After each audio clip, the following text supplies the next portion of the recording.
The Almighty has made this world a place for trials and tests. Here, each person has been given the chance to prove his mettle and become worthy of an eternal reward in the hereafter. If he is unable to do so, he shall have to face the ignominy of hell. The Quran we read every day and the prayer we offer 5 times a day actually serve to remind us of this reality, which we tend to forget so very easily.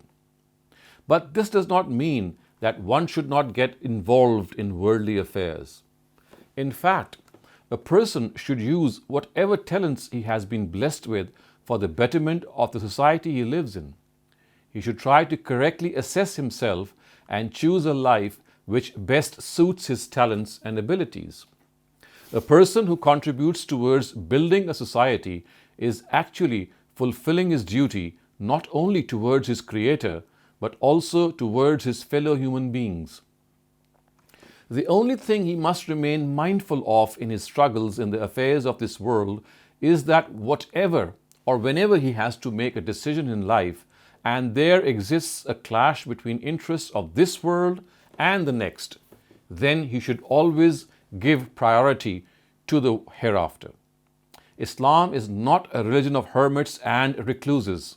Islam is not a religion of hermits and recluses, nor does it substantiate leading a life that is cut off from the rest of the world. It wants a person to live in the mainstream of events and face the harsh realities of life. It wants people to become tough and get going when the going gets tough. Escapism and indulgence are 2 extremes which a person must avoid. So in other words, the key word is poise and giving each thing its proper due. Neither should a person get so involved in life that he forgets the hereafter, nor should he forsake the life of this world, lest he lose the chance to achieve high honors in the hereafter. The poise we are required to maintain in life is our real test.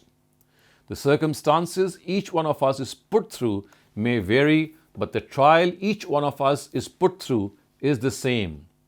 Once a person realizes this fact, he must try to adjust his life and his attitude towards life according to this barometer. This, of course, requires a lot of inner conviction and discipline from him.